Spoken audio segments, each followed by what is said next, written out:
I received 10 copies of my private autobiography to share with family, and it's the best gift I have ever had. I started Lifebook for my father. So Alan, thank you really very much for coming down and talking to us about your book, which you completed a few months ago. I did it my way, and I love the photograph on the back. That's so cute with you and your lady there. It's fantastic. How did you hear about Lifebook? It's been a privilege to come down here today. Something as I've never experienced before, of course. And it's only less than 12 months ago, last October, that I was having a chat with my eldest grandson and talking about the past. And he said, "Why don't you put something down in print, Grandad?" So I just said straight away, "Well, find me someone." And he made a few inquiries on his phone, Yeah. there and then, came up with this name Lifebook. I said, "Okay, I'll call them." I spoke to a young lady, told her that I was interested, but I didn't really know what I was asking for. And she said, "I'll get the founder, Roy Moed, to call you." A few minutes later, you must have been in the office. You called, and even after a few minutes, I thought, this is it, and I'm going to go for this. And there's the book. And there's the book. And it was done within a 3-month period, literally. And how did you enjoy the project? Oh, I mean, it was wonderful. I mean, it took up the whole of my time. I cut Christmas and the New Year out because I wanted to get this done. I had a lovely lady as interviewer. We started as two strangers with a lady by the name of Lisa, and within a few weeks we were good friends, and it was just a wonderful experience. We still speak now occasionally, even you know, after this time.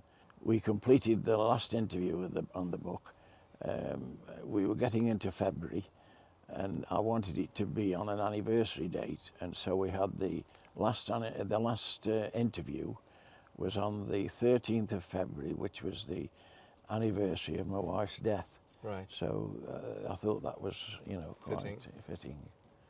Now you hold 2 records with us. The first record is in actually giving a Lifebook to the youngest recipient of a Lifebook ever.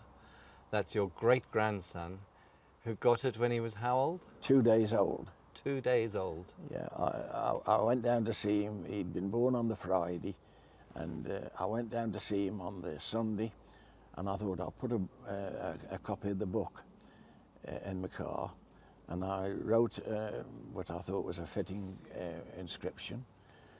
And when I saw the baby, he was so small I didn't pick him up, but I said to Alex and Emma, "I've got something for him, and I'd like him to have a copy of this book, so that in years to come he'll be able to read and know the life of some of his ancestors." I feel so much more at ease having done this, I can't tell you. And what was achieved in the time, thinking back, I mean, it was quite remarkable, really. And it's not a small book, is it? No. You 66,000 words. 66,000 words. Yeah, well, that was what Tom said. Yeah, that was great.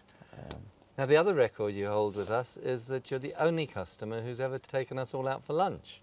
Normally we take customers out for lunch, and you invited us to London, and you took us all out for lunch, and you met Tom, your project manager, who you'd never met but face to face before. Yeah. And you were with your interviewer, obviously, and you met me face to face, Halima, who was your editor, and you met your writer for the first time. That was weird, really, in a lovely, lovely way. And what a lovely person Sarah was. I mean, you all are, and that's been the enjoyable thing of the project, is, you know, the friendship of everyone, and the professionalism, and you know, the way things that we're doing. I mean, Tom, a lovely guy. I like you. When having met him, I call him George Best, but since meeting him, we've chatted, and it really is something very, very special. Yeah. But your writer, I saw you chatting together, and you said something like, "I can see your lips moving, and you're saying things all about me, and I've never met you before." Yeah, as I was going through the reviews, which I hasten to add, they would be sent to me, and then I would literally spend the next 24 hours to get them back. So they were all so that I knew that you were playing your part and I was playing my part. At first, when I was just making any amendments, I would carefully not push them out and put a reword. But eventually, I thought they can read my mind. I didn't know her name then, Sarah. I thought she can read my mind, so I'll just scribble this or scribble that. And it was wonderful because I knew, and I'd never seen the lady, that she could read my mind. And the way that book's been written, and I say this myself, but to me, it's a magnificent story. I put it all down, but the flow that she gave it, to me, it's wonderful. And if I'm honest, I keep reading it.